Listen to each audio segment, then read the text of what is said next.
Welcome to the Masonic Authors Guild International, or MAGI. This guild's mission is to promote the highest professional and academic standards in Masonic research, education, and publications.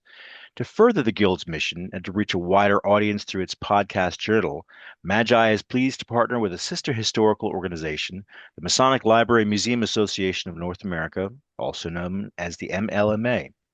I'm Glenn Vischer, the director of the Museum and Library of Masonic Culture at the Grand Lodge, New Jersey, based in Trenton, New Jersey, and the current president of the MLMA. This series of short weekly reports provides a greater understanding and appreciation of the many important libraries and historical and archival repositories of Freemasonry in the U.S. and hopefully around the world. In today's episode, we visit with one of our Masonic social media stars, Brother Keith Mackinnon from Norwood, Massachusetts, who is the host of Masonic Curators podcast on YouTube. These reports also provide a greater understanding and appreciation of the many important libraries and historical and archival repositories of North America Masonic and other fraternal organizations such as the Odd Fellows, the Elks, as well as Ethnic Greek Letter, Mutual Benefit, and countless other American volunteer organizations. Hello, Keith. It is wonderful to spend some time together to chat about museums and libraries and collect us and allow us to be immersed in both our history and our future. Good morning, Glenn. Well, Keith, to start out, can you please give us a bit of background about your work with the Masonic Curators, and how you got into it? Let us know where you're located and how our visitors and listeners can listen or experience your podcasts. Sure. First of all, we're on YouTube. Masonic Curators is what you want to search for. You can contact us either through the comments, or we do have a Facebook page, which is also Masonic Curators. And on some of our videos, we do post our email address, which is going to be kind of hard to do it here, but it's Masonic Preservation Society at gmail.com. And you can contact us there, excuse me, on any three of those. If you want to drop a line or ask us a question, please do so. Mhm. We basically got started 6 years ago. Brother Robert Johnson, the person who runs the podcast Whence Came You, started sort of an offshoot where he would talk about some of his personal Masonic pieces in his collection at home, to very short videos, and then post them on YouTube. Over the years, a couple of other brothers also did short videos and posted it on the YouTube channel called Masonic Curators, of which Brother Johnson named. That sort of went dormant for a while, and then along came Right Worshipful Brian Simmons and Right Worshipful Michael Jeswick. Now, some of you may recognize the name Brian Simmons. He is the founder of the current Masonic Cons. Oh, Brother Jeswick is a circuit speaker, visiting many of the Masonic cons and doing lectures. He is a past junior Grand Warden of our Grand Lodge of Masons in Massachusetts. mhm. So these two brethren came along, 3 years ago, and contacted myself and another gentleman, John Wilder.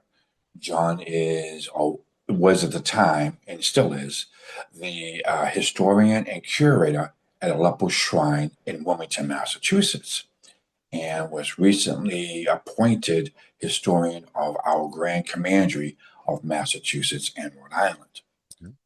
So Brian and Michael contacted us and said, hey, we have this opportunity, by the blessings of Brother Johnson, to take over this YouTube channel called Masonic Curators.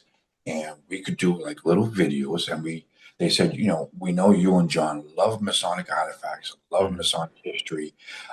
We've heard you guys talk before. We think you'd be a perfect fit for this. So we discussed it a little bit, and John and I agreed to it. But we wanted to change it up a little bit, Glenn. Um, in the past, most of the episodes that were put on YouTube was from a brother's house Hmm. in one location. We wanted to take this on the road. So our thought was we would contact various Masonic buildings or lodges, visit them, highlight them, not us, but them, Mm. talk about their history, Yeah. their artifacts, their building history. In the meantime, John and I would also bring a few Masonic artifacts with us that we were familiar with so we could Hmm. do a talk. Or at times, John and I, which we love to do, um, rummage or nice word, I would say explore. Go native. Uh, yeah, Masonic buildings when we visit them. So we would find something. And I'm like, oh, I know what that is. Let me do a talk on it. So that's how that all got started. Um, so we started off with the four of us. We added brother Chuck Latoy, who is a member of Montgomery Lodge in Milford. He has one of I would say, probably the largest personal Masonic collection I've ever seen, Hmm. thousands of pieces. He joined us because of his knowledge. And as time went on, we added Randy Russo, who has a traveling recording studio on wheels. So he does all of our camera work right now. Hmm. And then recently we added another brother, past master of Montgomery Lodge, Rob Jackson. We call him our newbie. So he's still learning. So we have four presenters and the cameraman and two backup guys. So there's seven of us now. Our goal is still the same thing. Uh, we try to do short videos, though sometimes they do go to 15 minutes long, Hmm. but we try to be conscious of how long we are talking. Hmm. And they get edited and then they're placed on YouTube. And for a while, we were doing almost one a week. We cut back to like one every 2 weeks. But unfortunately, last year we had an issue with Chuck's computer which crashed and Mm. damaged the SSD drive, and everything went just crazy. We lost about two or three of the videos. We had such a backlog. Yeah. Chuck was finally able to get the computer up and running, sort of, but it was really damaged. Yeah. And he just got a new system. So we're looking positively in the future that he can really get going with this new system. We've already got two videos that we're proofing right now before they get um, posted. I'm going to do another quickie fill in, and by the time that's all the dust settles, we will be up to our 100th episode, which will be number 152, That's great. which we will post, and that it will be from Concord, Massachusetts. Um, we've been to 11, no, 11? Oh, Lord. 8? Forgot now. Um, we've been to 8 locations that I believe are taped, and we try to do anywhere between 8 to 10 episodes at one location. Wow. So that we're not going back and back and back. Hmm. Yeah. Smart. And then, you know, you know, because you're there at New Jersey, you know, we have the person talk about the lodge, or we interview them about the history of the lodge. Hmm. So there's one episode. We might ask them to talk about the building, so there's another episode.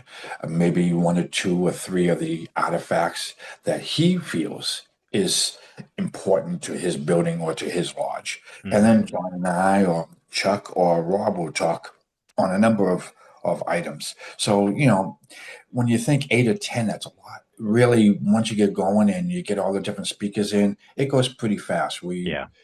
get in about 10 o'clock in the morning, and we're usually done between 1 and 2 in the afternoon, so not too Okay. bad. Not too bad. Yeah, and the nice thing is, these it's amazing to find that there were guys just like us, amateurs. None of us are professionals. I've never been to school for any of this. I've done everything by reading and learning over the years. But there's tons of us out there, which I never knew. There's tons of large historians, building historians, amateur curators, guys who just like to mess around with their collection and their books at Mhm. their building, and they want to talk about their stuff and their buildings. Yeah. Uh, so, I mean, we've been coming across these guys like crazy that I never knew existed. So it's kind of nice. It highlights them, and some of them are really great speakers and are very knowledgeable. So hopefully, maybe somebody picks up on one of our videos and say, "Hey, I want to talk to that guy a little bit more." Mhm. Um, and that's where it is right now. Stop. Okay, very neat. I think that's fascinating. How about your own personal journey with Masonic items and collectibles and getting you up to this point? How did that happen? This is sort of our second taping. Is Yeah. well, maybe people don't know we had problems the first time, but yeah, I've been thinking about that since the first try of the taping. Um, to be honest, it was basically purely by accident. Hmm. Um, like I just mentioned, I've had no training whatsoever. Everything I've learned from reading, and it wasn't all from the internet. In the days that I was getting into this, there was no internet in the mid 80s, really, to speak Hmm. of. So everything was by book. Hmm. Right. Or ask questions or go and see the stuff. Um, I've always been interested in history, even as a little kid. My parents didn't push it down my throat, but they encouraged it. So they took me to museums, they took me to historical places, and I just loved American history. It was witchcraft, trial periods, revolution, Civil War, which happens to be my favorite. Um, um, all of it, I fully enjoy. Um, when I became a Mason in 1983, the lodge I joined was called Amicable Lodge. They were Hmm. founded in 1805 in Cambridge, Massachusetts. So it's a really old lodge. Hmm. And then over the years, I found out there's a lot of great history, but there is a lot of great history in all of our lodges. Hmm. But for me, Amicable was my mother lodge, so there's a lot of great history there. And of course, the true history of any lodge is in its membership. Right. Um, when I joined, though, Glenn, the lodge meets in a 30,000 square foot building. So it's a big building. Wow. It sits right on Mass Ave in an area in Cambridge, Massachusetts called Porter Square. And it's been there since 1910. So it's got some class to it. Hmm. But when I joined, the strangest thing is I had more pictures hanging on the walls of my house, which was half of the square footage of that, of the Masonic Temple, than what they did. I think there was like Mm. 8 pictures in a 30,000 square foot building. Wow.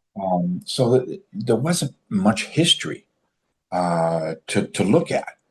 And come to find out when I asked, they had painted the building, the interior, a number of years ago, took everything down, never put anything back up, Mm. which is too bad. So that was in 83. In 86, the building superintendent, which was a gentleman that I knew of elder age, was retiring. And in those days, we didn't have any rentals. We didn't rent out the banquet hall. It was just purely Masonic functions that were going on in the building. And they were looking for a part-time building superintendent to take over, just to be there for the lodge, just clean up, set up tables, clean the kitchen, take out the trash, easy stuff. And I had already been doing maintenance for a number of years at other places, and I said, what the hell? Why not? I'm young. Um, so at 25, I was given the keys to a 30,000 square foot building. It was Wow. all mine. Mm. So I quickly learned how a building really works. Yeah. Um, but with the keys, on my off nights or weekends, I would explore. I mean, there's To be honest, Glenn, I forget how many rooms there are. There's a lot of rooms at Cambridge and closets. I just begun opening up doors. I open up a room and there's boom, furniture going back to 1860. There's large banners, there's swords, there's pictures. Um, Another room I go in and there's a cigar box on the floor and there's the original glass slides of the construction of our Masonic temple from 1910 sitting in a Mm, cigar box on the floor.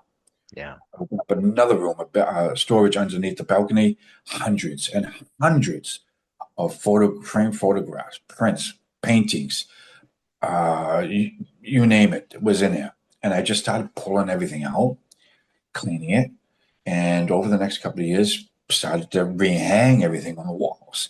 And then in 1988, they sort of, well, I sort of proclaimed myself, but the board of directors sort of backed me up, and I became the building curator and historian Hmm. at the age of what 27.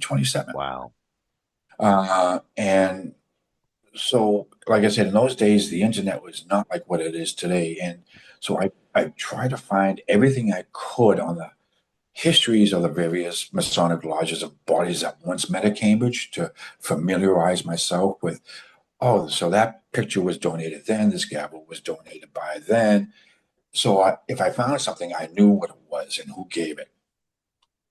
Whatever I couldn't find for information, I trotted off to the Grand Lodge of Massachusetts in Boston. It was only a 10-minute train ride from Porter Square. And I would read whatever I could find there. What I couldn't find there, only about 20 minutes away in a car, I could drive out to Lexington to Mm, the Scottish Rite Northern Masonic Jurisdiction headquarters, and right. they had a beautiful library and museum. Yeah. Uh, and come to find out, they have tons of old fraternal regalia catalogs. So I Hmm. would sit there for hours reading them. And they were nice enough to give me photocopies of some of the pages, and which actually helped me start a reference library for myself, which I still add to Mm, today, and I still reference it from time to time. that's great. So that's basically about it. That's how I got to where I was today, and I eventually became in charge of a 20,000 piece collection that is at Cambridge. Stop. Excuse me. Well, that's fascinating. I mean, it's wonderful to hear how you started at such a young age. It's not common these days, and that's really commendable. Great job. So, to our listeners who are being interested in being involved with museums or libraries or collections or podcasts, can you tell us how you put together your podcasts? How do you choose the subjects? How do you actually do the work? What goes on when you're doing taping? We've done a lot of interviews with regular museums and libraries, but we've not ventured into the social media side of things. So this will be really interesting. Uh, well, we do have a lot of fun, and we do, of course, I'm the old man of the group, unfortunately. Everybody else to me is a youngin. So they sort of tease me a little bit, and it actually came out in one video that they sort of teased me a little bit about being the old man. We do have lots of fun. There's a lot of bloopers. Matter of fact, in the 100th anniversary, there's a mention of me saying Acapulco when I was supposed to say, in the early days, like this mid 1700s, there were no musical instruments in the lodge. The brethren sang a cappello, Right. and unfortunately, it came out, and I didn't even realize it until everybody started to laugh, and I said, and the brother used to sing Acapulco. Um, so there's a lot of that bloopers, mostly from me. I do joke around with the guys. I tease them a little bit. Um, we're we're more like family right now. We Hmm. love to see each other, and one of the things with 7 guys, it's really hard to get all 7 of them to one place. Hmm. So how we do it is um, over the years we've had guys, make contact with some of our members saying, "I love to do this, I love to do that." Okay, um, Brian Simmons has been the main person in the beginning who has had some connections that said, they would like us to come down and visit them and do some tapings. Okay, great. And he would book it and we would go off. Michael Jazowick did a couple. I've had a few people contact me via the various sites and or in person.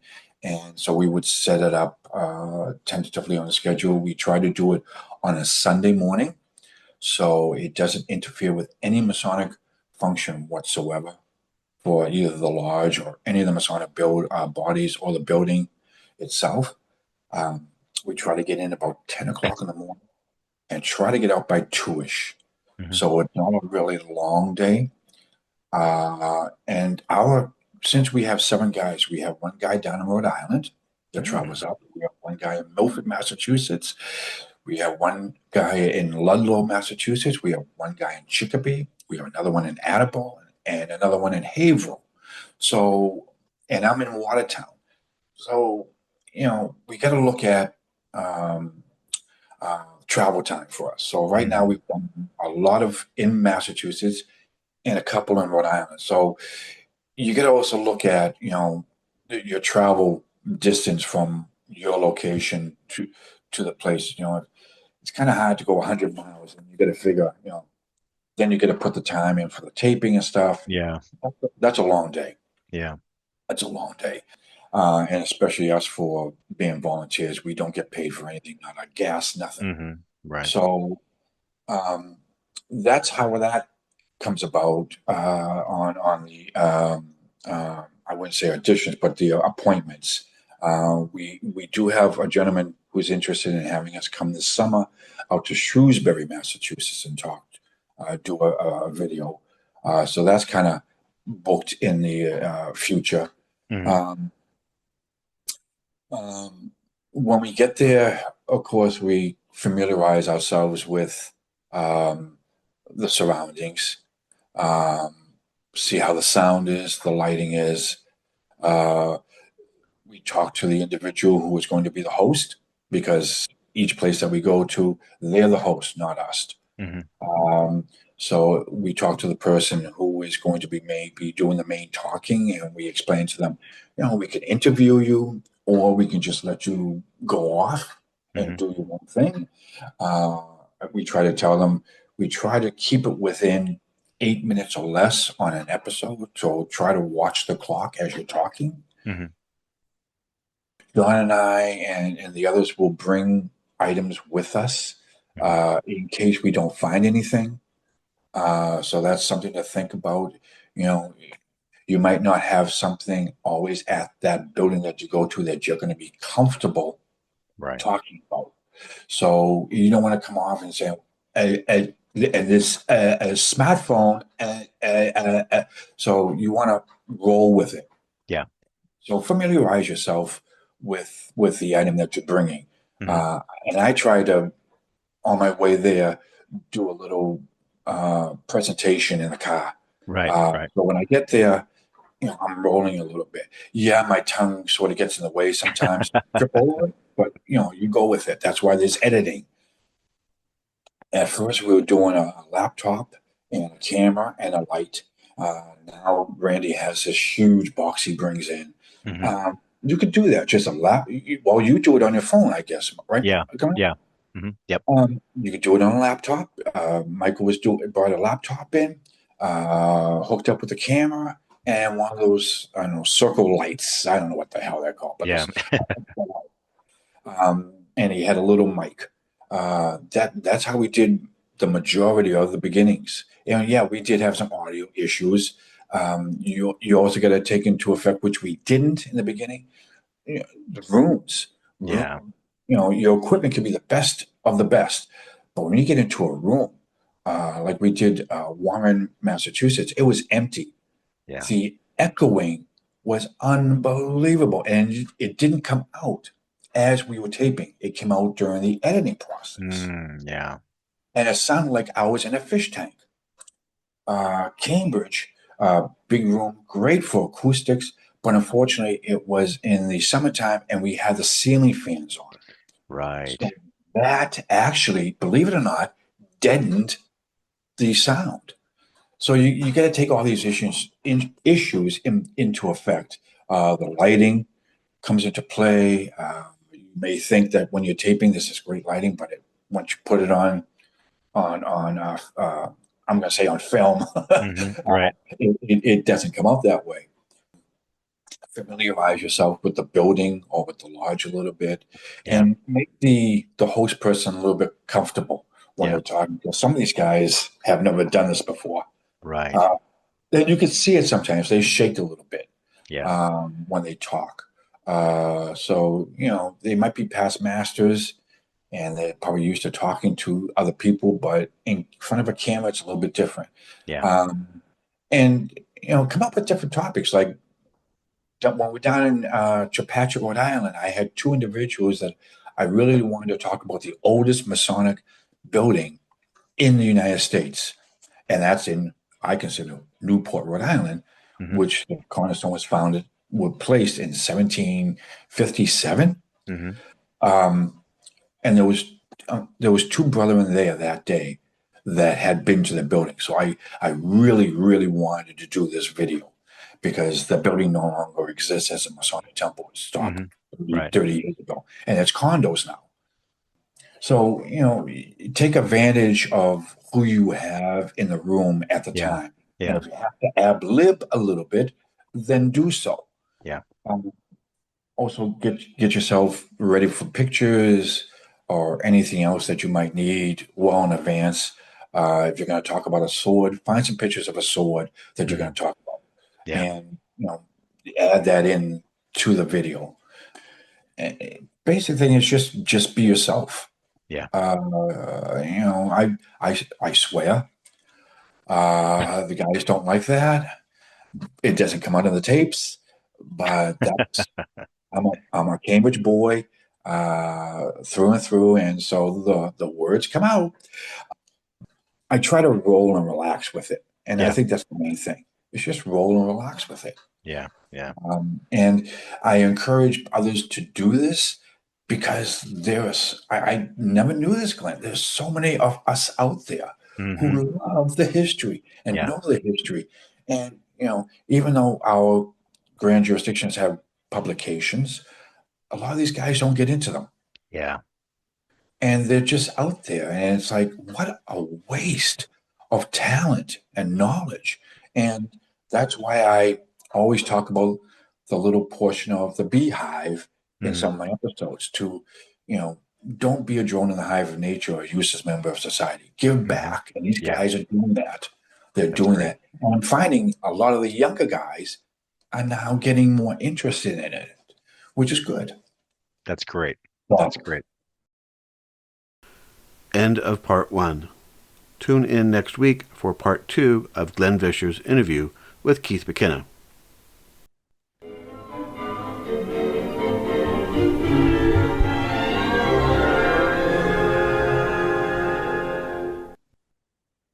This podcast is for educational purposes and perhaps entertainment, while the Masonic Authors Guild International, the Masonic Library and Museum Association, and the Indiana University Center for Fraternal Collections and Research provides the most accurate information possible. Listeners use this information at their own risk. This podcast and its contents are Magi's properties, as are all the opinions and information it presents. Robert L.D. Cooper's, Mark A. Tabert's, and any other speakers' views and opinions within the podcast do not represent nor speak for Freemasonry, any Masonic organization, their former or current employers in any way, shape, or form. Magi, Cooper, or Tabert will not compensate you in any way whatsoever if you ever happen to suffer any inconvenience due to the information herein contained.